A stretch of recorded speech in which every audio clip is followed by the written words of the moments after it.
Welcome, everyone. Welcome. Hello. We are so excited to have you all. This is going to be a room filled with a couple hundred folks, so please make sure you mute since, you might not want that background noise coming through to a couple hundred folks in the space. All right. So we are incredibly excited to welcome you to our first Financial Literacy Empower Hour of the year. We're excited to introduce it's a four-part series empowered by our Charles Schwab partners. My name is Sylvia, and I am a mother to two young kids. I'm second generation Korean American raised by immigrants. I am also a dog mom and will be your financial auntie for these next four sessions, ready to equip you with some financial knowledge. So do take notes because there's going to be a lot that's going to be coming at you. But for now, let's take a quick poll, not a poll, but just like an icebreaker question. In the chat, I would love for you to type what kind of money personality you have. If you were given $1,000, which money personality would take over? So go ahead and if you feel brave enough, go ahead and type what kind of money personality you have. Love it. Thank you so much. I'm seeing saver, investor, shopper, saver. Great. Great to see that there's a lot of you being honest about where you would spend that $1,000. We're just trying to prime you for our conversation about money. So we're gonna move on. I wanted to read you the quote of the day, which is from Paco de Leon, and she said, "Becoming empowered in a society that doesn't want me to be empowered is one of the single most radical actions I can take." And everyone who showed up here is making that radical choice to get more empowered with your money. So I am really proud of each and every one of you who showed up wanting more for yourself, right? It's the beginning of the year. Let's get right with our finances and have that healthy relationship. And so this is just an overview of what we will be talking about for the next hour. I understand that some of us might have a tricky relationship with money, but it can bring up a lot of different emotions. So we're here today to help you start learning how to manage it, save it, and set goals around your personal finance. I do like a little bit of audience engagement, so you'll find throughout our time where it's not just you consuming information, but opportunities for you to reflect and respond through the chat and the poll. So hopefully our time will be meaningful where you're not only just sitting and listening. So today, we're going to witness the importance of identifying and prioritizing your values. You're going to assess how to build a budget, and create a spending plan using the 50-30-20 rule. We're also going to learn how to build an emergency fund, always known as your like super savings. And then we're going to invite our guest speaker, Sarah, who is from Charles Schwab with one of our Star Academy graduates. So I'm really excited to have each and every one of you here today. Just as a disclaimer, the information that I will be providing is not intended for financial advice. All the information is for educational purposes only. I am not a certified financial planner or a financial advisor, but I am a senior training manager for Project Glimmer. All right. Okay, let's kick this off. I wanted to share a quick visual to help us think about our values using this jar and these rocks to demonstrate your life. So again, this jar is your life, right? Now, these rocks, big rocks, these stand for things that truly matter to you, whether it's your faith, your community. I'm gonna put them in here. Oops, yeah, your faith, your community, your health, right? Now, whatever is most important that is valuable to you, that takes priority in your life. And then we have these like a little bit of smaller rocks, and these are things that matter but are not your top priorities like your other values, right? Maybe it's your hobbies instead of maybe finishing a deadline or focusing on minor tasks over big goals.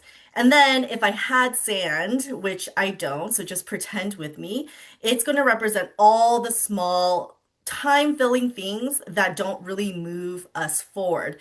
like doom scrolling or binge watching shows. I'm calling myself out here. What if we were to fill the rocks first by putting the sand and the little rocks, all right? So if we put in the sand and the little rocks first, um, right, here we are. And then we try to fill it with the big rocks. I don't know if you can see it, but it's sticking out, right? You can't fill everything in that jar, right? What would happen if we tried it the other way around, right? What will happen? Will it fit? All right, here we go. So I'm in the rocks.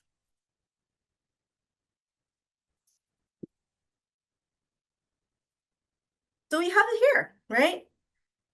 I mean, you know, it does fit mostly better than what we had before, but the real question should be, should we be trying to fit all of it in the jar? Even if we try to maximize our jar, we can't fit everything in, and that's okay. The point is not to cram everything in, and it's to make sure that our rocks, right, our priority and our values come first. Now, let's apply this to money. What does this have to do with our finances? The way we spend reflects our priorities. So next time you're about to make a purchase, please ask yourself, am I prioritizing my rocks, my values, or am I letting sand take over, right? This simple exercise is a really great way to check if your spending aligns with what really matters to you. Now, we're going to pause and have you reflect a little bit. When you think about your money, what are the big rocks in your life? And what are the small rocks? I want you to take some time to, think about that, write it down to help you remember this visual activity. And so I'm going to play a little bit of Bad Bunny as some reflection time.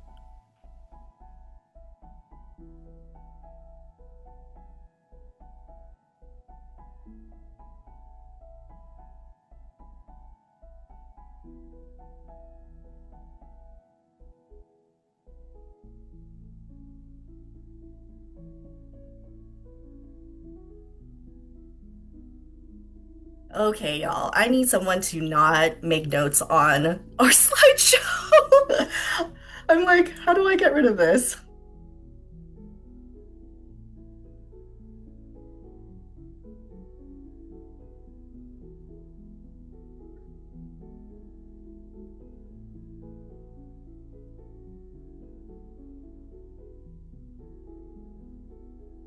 Okay.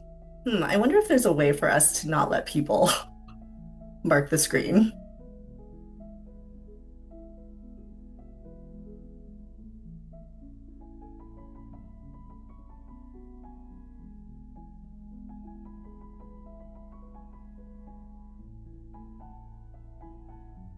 All right.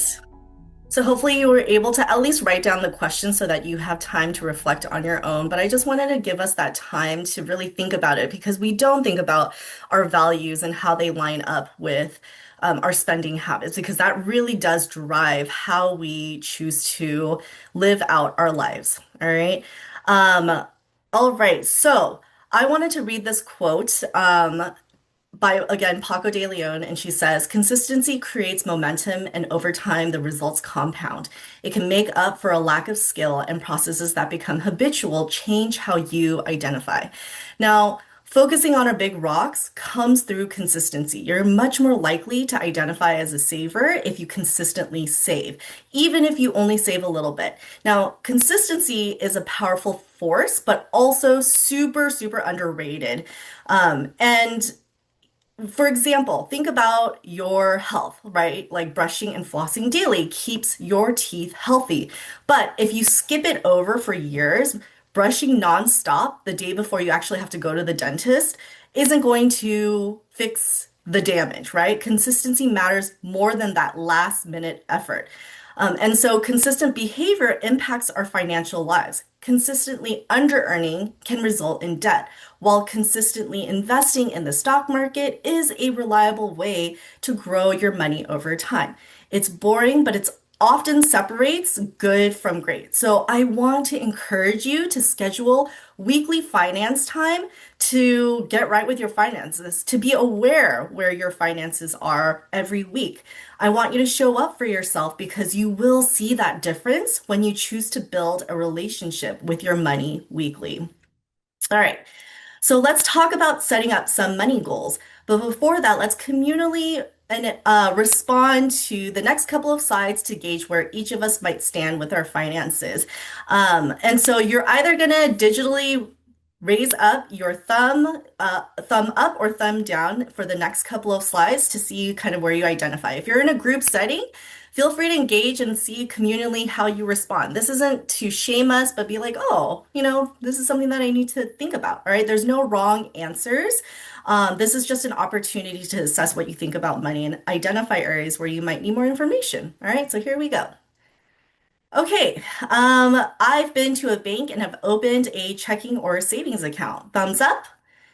If that's true for you, thumbs down. You can digitally respond to it. You can even respond in the chat. All right. Thank you so much. Thank you so much. Love the responses. Thank you for your engagement. Our next one. I usually spend my money before saving it. Yes or no? Do you agree or disagree? Again, this is not to shame you, but to just become aware of where we might be at. All right. Thank you so much. Great. Love the response. Great, great, great. Okay. Our next one is when questions arise about managing money, I know where to go to get the answers I need. Go ahead, thumbs up or thumbs down. Great. Awesome. Glad you have folks in your corner. If not, you're here today. Maybe you can build that community with or start thinking about who that person could be for you. All right. Okay, so thank you for taking that quick assessment. It was really fun to kind of see our collective responses, and hopefully this activity helps spark an idea of how you would like to prioritize your next money move and the people you want to connect with to elevate your financial game. All right, so next, we're going to be watching a Charles Schwab video on how to set money goals. And I want you to reflect on your money practice as we listen to the characters talk about earning, spending, and saving. So please do take notes. Hey, Cameron and Eddie. When you envision your future, what do you see? What goals will you achieve? I see myself graduating from college, the first in my family. Yes to that. I see myself going to grad school for biology, becoming a scientist. College costs money. I see the grand opening of my business, me cutting that red ribbon and letting the customers in. I see myself buying my first car, driving down the coast with my dog, his head hanging out the window, just flopping his tongue in the wind, just loving life. Businesses and cars cost money too. I see myself taking my two beautiful children to Disneyland for the first time. I see myself buying my mom a house, the look on her face when she turns the key and opens the door. Those things definitely cost money. Okay, Maya, we get it. Things cost money. You don't need to be a buzzkill about it. Not trying to kill your vibe, Eddie, but you need to know that if you want to have that business grand opening or be cruising around in that brand new car.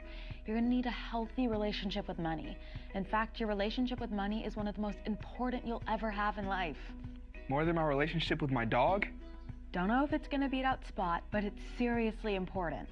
Having a healthy relationship with money will help you reach your personal goals and put you in the driver's seat of your life, not just your car. All right, I get what you're saying, but how do you have a healthy relationship with money? I got you. It all starts with setting your goals. Check. We've definitely done that.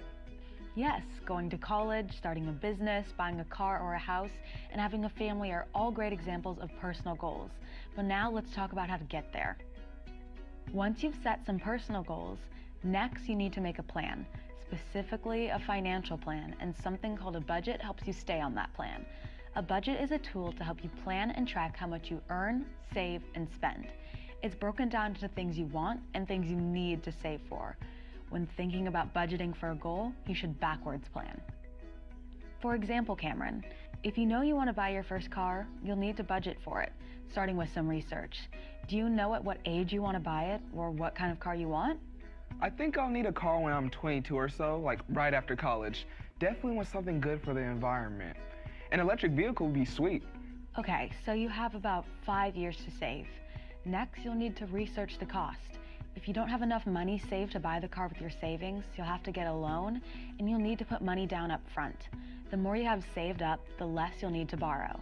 Once you know how much you need to save, you can create a budget to help you reach your goal. But this is only the beginning. Once you've made your budget, you gotta stick to it and adjust your spending along the way. Sticking to a budget can often be difficult and things may pop up that cause your budget or goals to shift, such as a job change or moving, or increased costs, or those pesky unexpected expenses. Adjusting your budget is normal, but always remember to keep your personal and financial goals in mind to guide your choices. Making your savings automatic is a smart move that can make budgeting easier. So basically what you're saying is for each goal we have, we need to make a financial plan to get there? And earn, save, and spend accordingly? That's where the budget comes in? Exactly. Like any relationship, your relationship with money is always evolving. From minor decisions like buying chips or movie tickets to a cell phone or a car, you need to earn, save, and spend. Earn, save, and spend. Earn, save, and spend. You are in the driver's seat of your life, and every decision you make is an opportunity to get you closer to your goals.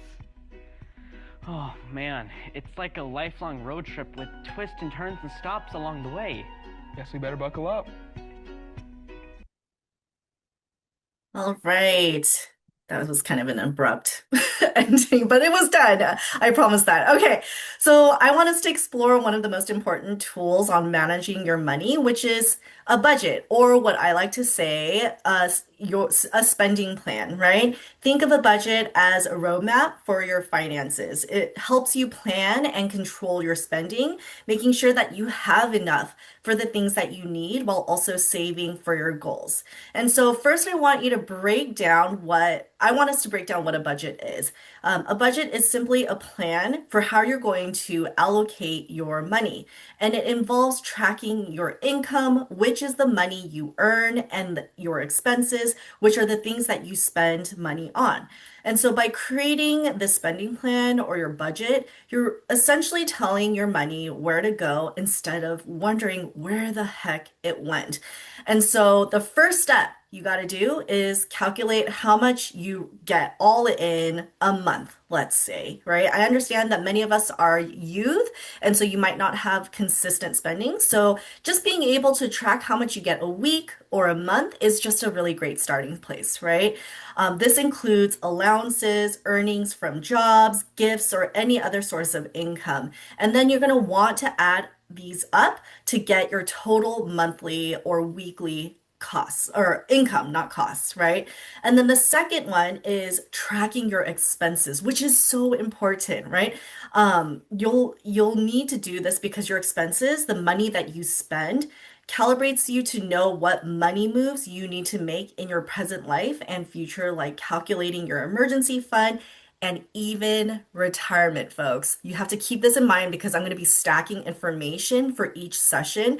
And so we will go over that in our last series on February 12th, I believe. So remember, please track your expenses because it will help you identify how much you'll need in retirement. So first, you're going to want to document everything that you spend your money on, from big things like rent or mortgage payments to small purchases like snacks or entertainment. And then you're going to categorize these expenses into groups like your needs, wants, and savings, or housing, transportation, food, and entertainment, right? Those are going to be subcategories in those three big categories. Next, you're going to differentiate between your needs and wants. It's really important for you to distinguish between needs and wants. Needs are essential for living, like food, shelter, transportation, education. Wants are things that are nice, that would be nice to have, but you aren't but they're not essential, right? So when budgeting, prioritizing your needs first is really important. And if you have questions, if your purchase is either a want or a need, a good question to ask is this nice to have, or is this something essential that I cannot live without? And I have to say that when I do this exercise in person or with my students, I find that this exercise is actually a lot harder for the people to actually start identifying what is a need versus a wants, because sometimes we trick ourselves into thinking that our wants are our needs. So this is a place where we get honest with ourselves. Next is setting limits and goals. So once you've calculated what your needs are and you see a pattern, I would highly suggest recording your expenses at least for 3 months to see patterns. You'll now understand how to allocate a specific amount of money for your needs, your wants, and your savings. So when you set financial goals, whether it's for saving for a new gadget, a vacation, or for college, all of this is going to help you be motivated to move you towards your goal and to stick with your budget so that you're not spending beyond your means. All right. And then next is tracking and adjusting. Once you've created your budget, it's important to, again, like I said, to track your spending regularly. This is where I would have you consider scheduling that weekly financial time and just being aware of where your money went.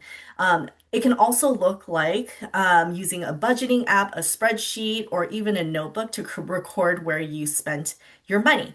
This helps you stay accountable and adjust your budget if needed. And remember, budgeting is not about restricting yourself, although that there is an element to that, right? It's also about being intentional with your money and aligning your values with your spending. And it gives you that power to make informed decisions about where your money goes and helps you work towards your financial aspirations.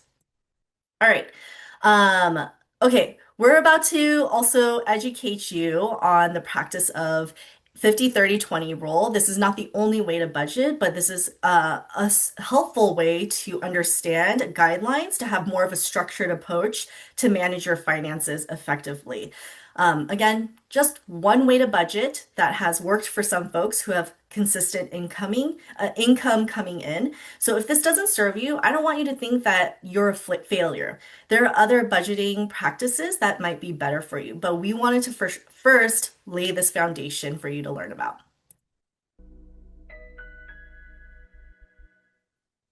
So, what's the deal with a budget? Well, let's put it this way. A budget is a tool. Just like you can use tools and blueprints to build a house, you can use a budget as a tool or a plan that will help you build your future by making it easier to prioritize and manage your money. When you're more aware of what you spend and save, you're more likely to be able to reach your personal goals. Achieving personal goals is connected to the way you save and spend money. For example, if your goal is to learn to play the guitar, you might need money to buy a guitar or pay for lessons. If your goal is to get better at a sport, you would need to buy the appropriate equipment. And if your goal is to get a driver's license so you can drive your parents' car every now and then, you probably need money to pay for the gas and license fees. No matter how small or large the goal, a budget helps you get there. If you're wondering, where do I even start? Let's dive in. An easy way to set up your budget is to use the 50/30/20 rule.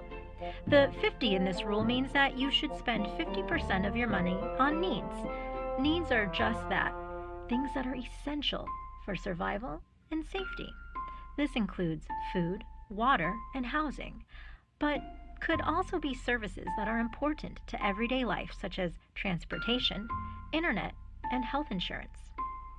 Next, we have the 30, which means that you can spend 30% of your money on wants. Wants are things that make your life more enjoyable and are nice to have or do. For example, travel, going to restaurants, or having designer clothing is nice, but you can probably live without those items. Last, we have the 20, which means that 20% of your money should be tucked away in savings. This is an important part of your budget. Why? Well, the money you save not only helps you reach your personal goals, but also creates a cushion to pay for any emergencies or unexpected expenses. By setting up an emergency fund as part of your savings, you can keep the other parts of your budget on track, including continuing to save for your personal goals. Before we go, here's a quick tip. When you use the 50-30-20 rule, aim to put away the 20% first, which goes towards your savings, including an emergency fund and longer term savings. We like to call this paying yourself first. Once you get in the habit of paying yourself first every time you have income, you will be on your way to developing consistent habits that will help turn your personal goals into reality. Lastly, when deciding whether or not something is a need or a want, try asking yourself, is this nice to have or something essential that I actually need to have? A budget is a valuable tool, and remember, making a budget is not a one-time deal. Your needs and wants will change over time. By revisiting your budget on a regular basis, you will be able to take control of your spending and saving habits to build the future you want, one goal at a time. All right, so let's talk about savings. And in the video, we had heard her say paying yourself first, which is absolutely important. I didn't realize this was ingrained in me as a kid. That really saved my butt as an adult. It was just ingrained. So, like, I inherently adopted that practice, and it really, like, long term, really saved me. And so, I want us to consider opening up a savings account from a financial institution that's going to give you a higher interest rate than where you might traditionally normally bank. There's a lot of great online options where you can compare and contrast different financial institutions to help you make an informed decision. And so you can go to websites like bankrate.com, nerdwallet.com to make those comparisons for yourself to see what will best serve you. And so when you work on your budget and calculate your needs, you now have data on how much you need for your emergency fund. So this is where, again, you need to observe the patterns of how you spend and where your money goes for your needs to be able to understand how much you need to save for your future. So you'll want to make a habit to build up your emergency fund first. That's about 3 months worth of your income. And it is truly your first line of defense to protect yourself if there's any unexpected loss, right? Or a cost, right? In fact, this has to be a priority. If that is too much and you're like, you're crazy, Sylvia, like 3 months is a lot. Fine. I need y'all to start at least at the first month, like that you can prove to yourself that you can do it because it really is going to save you where you're not relying on loans or be in debt even further because you're using your credit card to get you out of a sticky situation, like a surprise emergency medical bill. Or for me, this past summer was a root canal that came out of nowhere and I had the money to be able to pay for it. And so we need to make our wins small and manageable. And so if that means you starting off with trying to work towards building up that save emergency savings at month one, great. And then when you see that you are capable, which you are, might I add, then start moving to month two to see that you can save for yourself, and then month three. All right.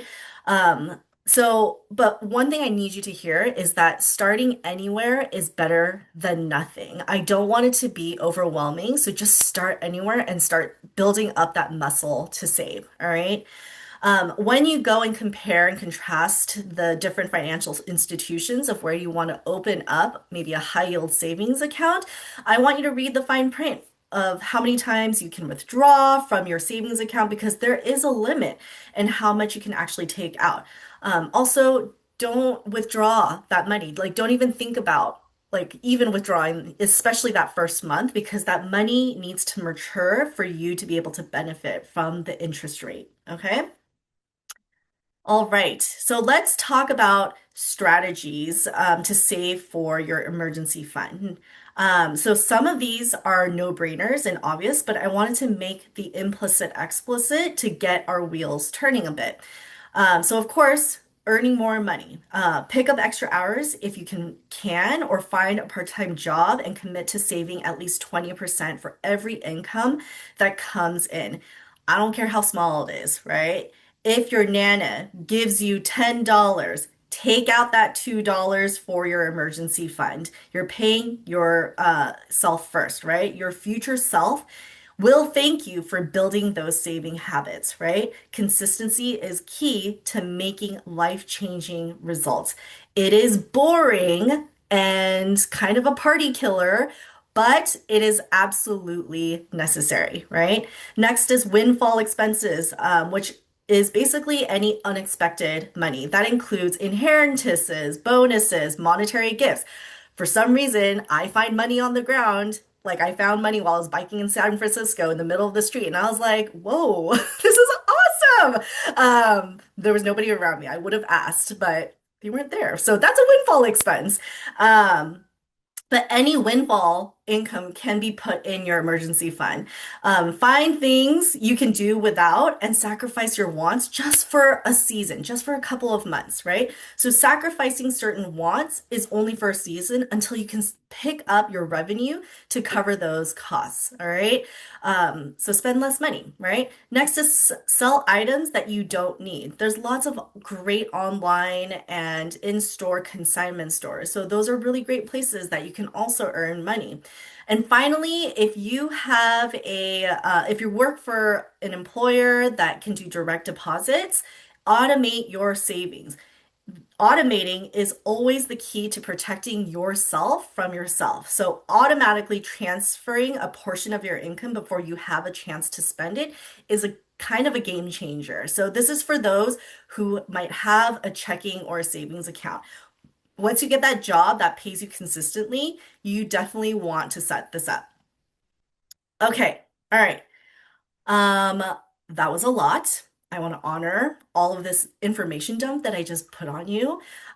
Take a deep breath. And I would love for you to now type in the chat what's one action you feel confident taking to improve your financial future after today's session. So go ahead and think about what you learned in the last 30 minutes and then type up your response. Leslie, yes, it absolutely counts as a job, but you don't have an account for your money. I think yeah, so I don't know how old you are, but it depends if you can have someone who can help you open up an account if you're under, I think, 18. You will need a guardian to help you open an account if you are still a minor. And then once you are an adult, then you can own that account for yourself.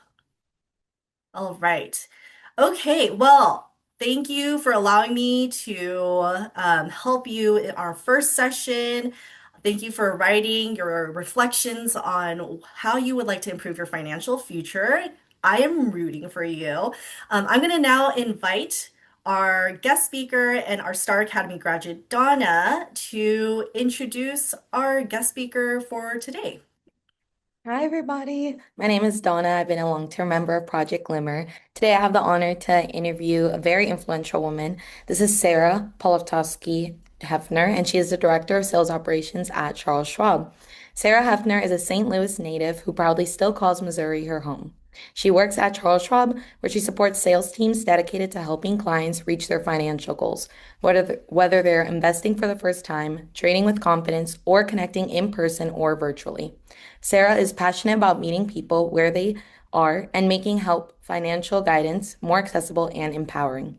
Outside of work, Sarah's life is full. She and her husband have 3 children, 15, 8, and 26, and she's also the primary caregiver for her mother, who is living with Alzheimer's.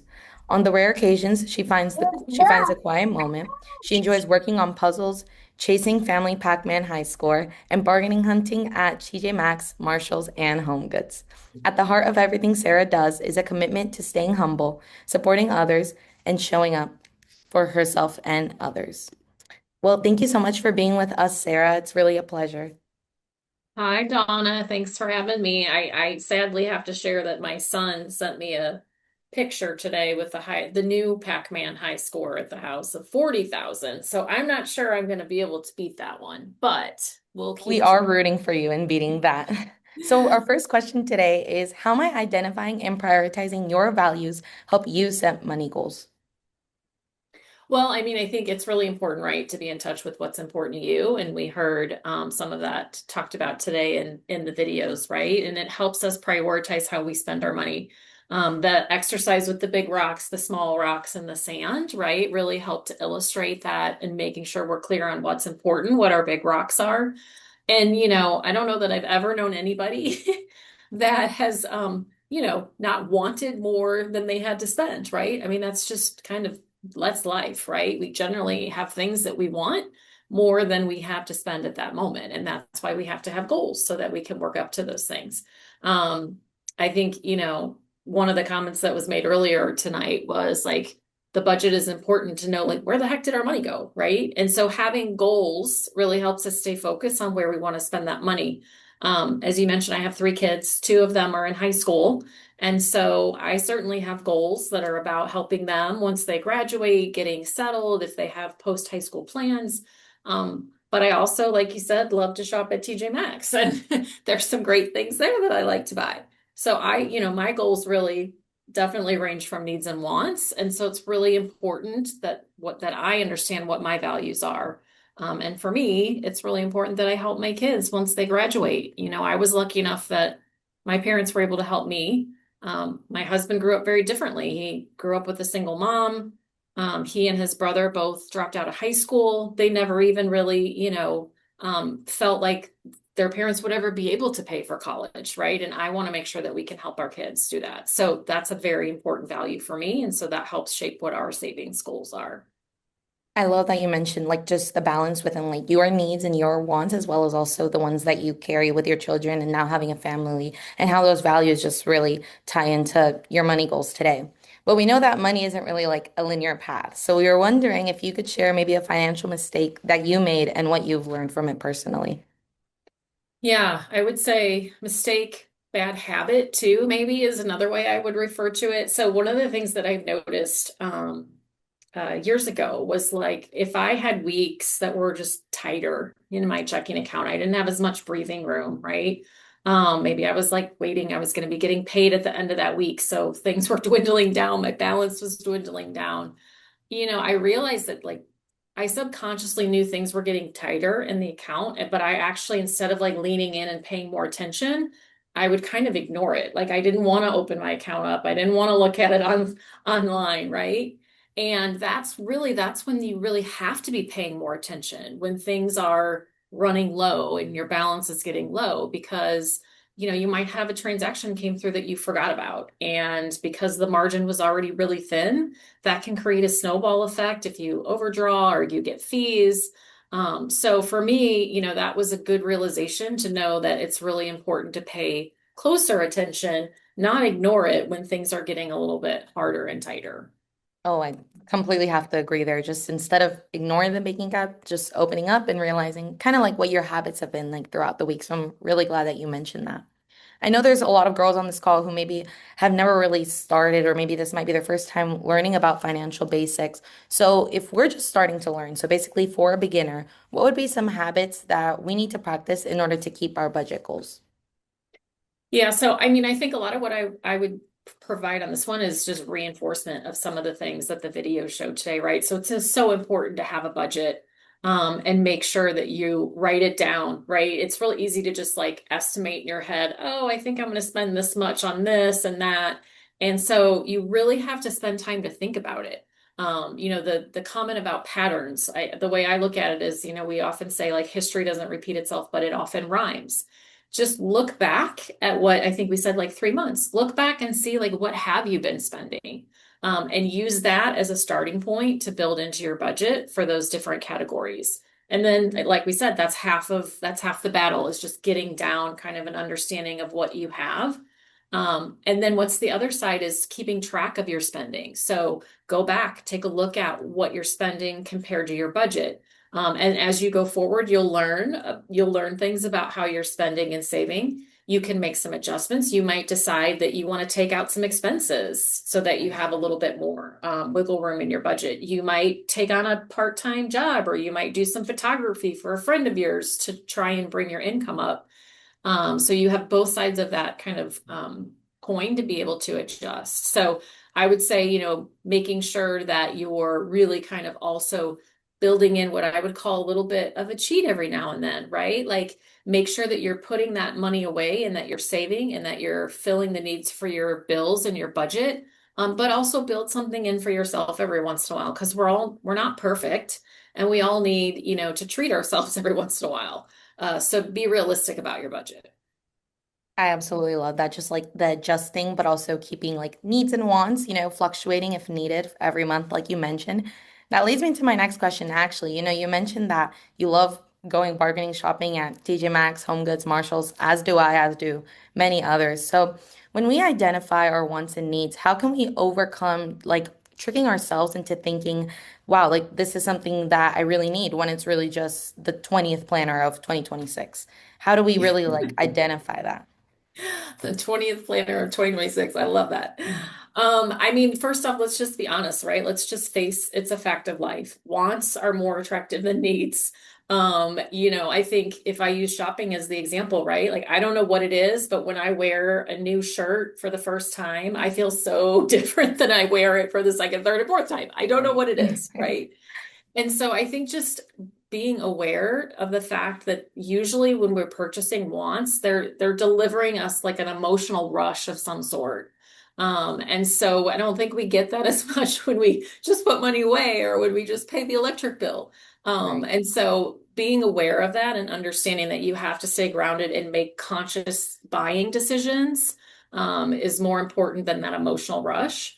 And the other thing I would mention is that, there is a peace of mind that comes with making good financial decisions and spending decisions, not being in debt, not owing money, not worrying about whether you're going to overdraw your account, not worrying if your card is going to be declined. So that's kind of an emotional connection that you can really lean into on those good buying decisions. I love that. Yeah, absolutely. Just everything you said times two. It's just so emotionally attaching sometimes to just wear that shirt for the first time. And then the second and third time, we're kind of it's dying down. The emotion's not there anymore. Yeah. So I know you mentioned that in your bio that you actually direct teams and you direct teams that are helping people manage their money, whether it's the first time, whether they have a lot of money and they just don't know where to put it. So, from your perspective, if emergency funds are essential, what are some of the reasons that you see why so many struggle with building emergency funds? And what are some of the tips that you can kind of give us for that as well? Yeah. So again, I mean, it's one of those things where we struggle because there's more we want to buy than we have. It's, a limited resource when it comes to our income. And so what's really important is to just know that an emergency fund is important but it doesn't give you that immediate gratification. It comes Right. later, right? Like we heard the example earlier of like, hey, I had this unexpected root canal, right? I would have had to borrow money or put it on my credit card if I didn't have that kind of extra savings to dip into. And so what's really important, and again, a reinforcement of what we heard tonight is that, if money kind of burns a hole in your pocket, as some people say, right? As soon as you get it, you are that profile of shopper or spender and not saver. Right. You really need to make sure that you are routing that money. There's ways that either your employer or the bank can help put that money straight into your savings so that it doesn't ever make it into kind of your spending account. So always pay yourself first. Always, prioritize saving for your future, and that's going to be a big help for that. I love that you mentioned that. I mean, that's a great tip. Just before you even see the money, put it elsewhere, somewhere where you know that the gratification is not going to be instant, but hopefully in the long run, which is why to emphasize it's just so Yeah. important to have the savings account and an emergency fund in general. So I know you shared a lot of tips with us, but what is probably your best financial habit that has really helped you succeed? So I don't know that I knew it at the time, and I probably didn't consciously do it. But in reflection and looking back now after being in the workforce for, 30 some years, is like I did start saving as soon as I could. I mean, immediately. I saved when I had my first job, but then as soon as I worked for an employer that offered like a 401k or retirement savings, I immediately started putting money into that. Um, and I probably wasn't putting the 20% at that point, right? In the early days when I was so young. But I started and I started the habit. And then what I would do is every year, usually most of my employers, every year I got a raise of some sort. And I would always prioritize putting a portion of that raise into my savings. And so each year I was slowly ramping up more and more and more to the point where I actually like one day realized like, wait a second, like I think I'm saving enough, right? And so I would say it's never too early to start. I tell my kids now, like, if you don't think you want to work now, wait till you're 50 and imagine you're not you're not going to want to work then either. So if you start saving early and you keep adding to that savings over time, I promise you, you will be ready and prepared for retirement. Perfect. Thank you so much. That's something that I hope the audience heard. That was a great tip. Just amazing. Just keeping that money in that 401k. Exactly. Like the second you have an employer. Thank you so much for sharing, Sarah. So now we have some questions from the audience. Lots of people are wondering, what is it like having a checkings account and what is the process to maybe opening up one? So I mean, I think as having your checking account, you do just want to find a good, I would say local bank. Now there are some banks that are just online, and so that's really a preference. If you prefer to kind of be able to walk in and talk to someone face to face, then you might want to pick a bank that has a presence in your area. Once you make that commitment, then you'll sit down with them. They'll ask you to kind of prove your identity. So you have to have your ID. Depending on your age, you may have to have a parent or a guardian with you. And once you kind of get that started, then if you have a job, they could direct deposit that money, your income, straight into that account. Or if you're getting, money outside of that, say you're getting gifts from maybe a family member or you're getting paid directly. I think we saw in the chat earlier, someone was getting paid directly for like flowers and nails and things of that sort, then you can deposit your funds. I think the point was made earlier. It's really good to reinforce. You do want to make sure you understand what type of account you're getting. There are multiple different types of checking accounts. Some of them have minimum balances. Some of them have like activity, like you have to have so many deposits or withdrawals. So you really want to make sure that the banker that you work with explains to you what the expectations are for that account so that, there are plenty of accounts out there that everyone can qualify for. So don't feel like you have to have this pressure of like, oh, I need to have $1,000 and I have to keep that in my account. But certainly there are accounts, the more money you're able to keep on deposit, the more interest they can pay. And then from there, usually, I mean, nowadays, nobody really writes many checks. My kids, I don't even think they've ever written checks much. And so it's more about having like that debit card, which is a great thing because once you purchase something, for the most part, you can see it show up in your account pretty quickly. And so that really helps you keep track. Years and years ago when we wrote checks, they didn't really clear, they didn't show up in your account maybe for like a week. And so you really had to keep track of what you were spending. But the other part and the responsibility of having a checking account is keeping track of it. So, you need to sit down, I would say no less than once a month, every time you get your statement and what's called balance it. So take a look at, because it's a dynamic amount based on what's come through, you really want to look and make sure that you understand kind of where your balance is at, what's pending still to come through, because it's easy to lose control if you're not watching that account. I will say when I was younger, and again, I had very little margin in my account. I mean, there were times in my life where I looked at my account every single day and I kept track of everything I spent and what cleared through that account. Even nowadays, like I have more things are set up on like auto pay and I'm able to do that, but I still at least once a month, I still sit down and take a deep look at my account, what's come through. There's a lot of fraud nowadays and you need to make sure that you catch it. Most banks will be able to refund you, but you are responsible for catching it. I love that you mentioned that because it kind of ties back to the point of ignoring and just forgetting about that account. So really purchase or just looking at every single purchase and all the accounts that we have, just like linked to these different maybe subscriptions, I think is important. Again, just emphasizing your point of checking your account often. So really glad that we got to get that back again. And so now we have a question now talking about, different accounts. We talked about checkings accounts. So a lot of the girls are also wondering, so how do we research banks to start a high yield savings account?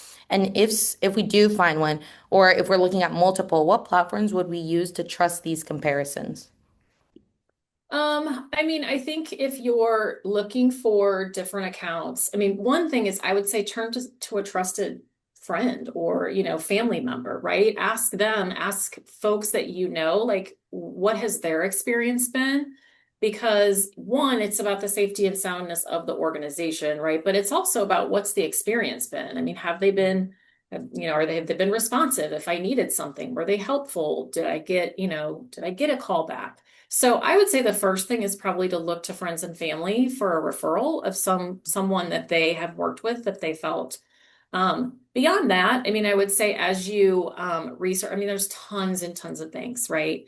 So I'd be careful to make sure it's one that you do recognize, which is the benefit of if you kind of pick a local bank, then you can say like, oh, I see that building, that is an actual bank. Right. And most all banks offer what's called FDIC. So that's insurance that protects your money. If something were to happen to the bank up to a certain amount, you're able to get reimbursed for that. I love that you mentioned that. What are some of the characteristics that maybe stand out when picking a high yield savings account? Like maybe looking through the monthly fees, or like how do we compare between two or three that we might have in mind? Yeah, so this is same, it's very similar to what we said with the checking account. There are multiple different types of savings accounts. Most of the time with savings accounts, it is very driven by how much you're planning to keep on deposit there. And so you could have like I mean, obviously the more money you have on deposit with the bank, the more interest they're going to pay. And so Right. you're going to want to really think about like how much can I comfortably keep in the savings account. And then I think it was mentioned earlier too, as well, with savings accounts, oftentimes there are guidelines around taking money out. Not to like bore you with all sorts of like rules, but when a bank has a savings account, they're required to keep that money on deposit. Like they have to have it, they can't lend it out. They have to have it available for client like customers if they come in, right? And Right. so and so you can't be putting money in, taking it out, putting money in, taking it out, right? So that's why you'll find that they put restrictions mostly on savings accounts for how many like withdrawals you can have in a month. If it's a retirement, so that's like a checking and a savings account at a bank.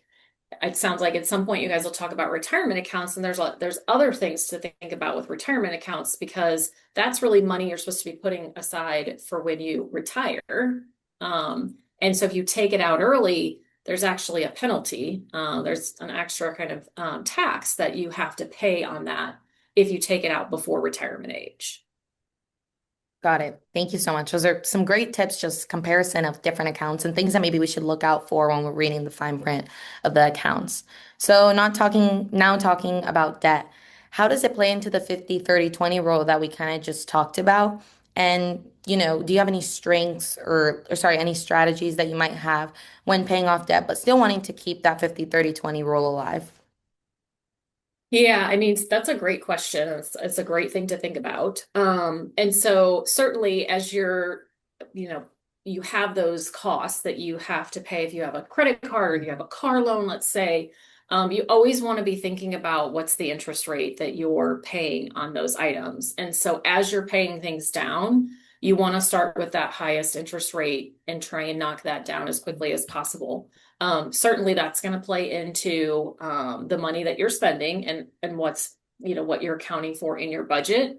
And so most of the time you really want to try to like because we want to see progress that helps us like really gain momentum. And so you really want to try to tackle one debt, you pay kind of the minimum for everything, but tackle anything extra that you have towards kind of one debt, get that paid off, then move to the next and do that based on prioritization on that interest rate that you're paying on those.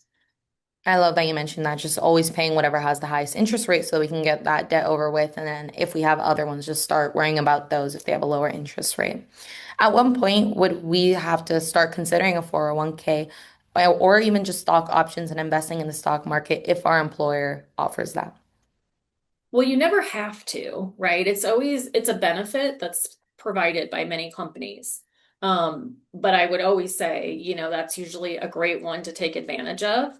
And most companies will not only allow you to put some of your money into that 401k savings, but they want to encourage you because they know it's a great thing to do. So they'll actually match the deposits you put into it up to a certain percentage. Usually it's like 6%. And so, my gosh, that's free money. That's free money. And so when I was talking about that, like, taking a step up each year that's what I was actually trying to get to. I was trying to max out so that I got the full benefit of that match. And so, yes, like, absolutely, that's something you can take advantage of. But like I said, you don't have to. But it's a great way to like put that savings. It's a great place to put that 20% savings once you've got your emergency fund built up. I love that. I love that you mentioned the matching with the 401k. I know that's something that I personally am doing right now because I've heard it's really good, but coming from you, I think it's really, really inspiring to just have girls who maybe have never really heard about these terms and just want to start that. And they might not even know that their employer offers this. So definitely look into that. And then Yeah. I think our last question for the day is going to be, let's say you have a job that pays for your housing and food. What should the 50/30/20 rule kind of be adjusted to in your eyes? A job that pays for housing and food? That sounds amazing. Sounds amazing, right? Yeah. I mean, I think what's important and and it applies for all these scenarios, right? Or any scenario. Not everybody's going to fall specifically into these clean buckets, right? So I think if you use your budget, take the facts of your situation, right? And so in this case, if you're saying, well, gosh, like I don't need as much for what would be in that 50 bucket, I would still break down kind of what you have in your budget, what you do need to spend, and then try to ramp up, right? So if you're not spending as much in 50, then maybe you can ramp up more in that 20 in that savings factor. So it is like your budget and what you save and how you spend is all very personal. So I mean, I think the 50/30/20, what it does is it gives you a really good guidance to say, Mhm. think about these categories and how they apply to your life. I love that you mentioned that. I mean, it can always be adjusted, but it really is just a baseline. And it's a great method to keep in mind, even when you're not in the best financial state. I mean, just adjusting it as we go, like we mentioned earlier in the interview as well. But thank you so much for your time, Sarah. We really appreciate you giving us some great tips on finance. And yep, just want to thank you on behalf of Project Glimmer. Thanks. It was great to be here. This was an awesome program. I appreciate it. Thank Thank you so you. much, Sarah. Let's show some love in the chat. Throw some emojis if you would like on your screen. I know there's a ton of questions that other folks we did not get to, but don't fret. We still have three more sessions and three other subject matter experts who can answer your questions in the future.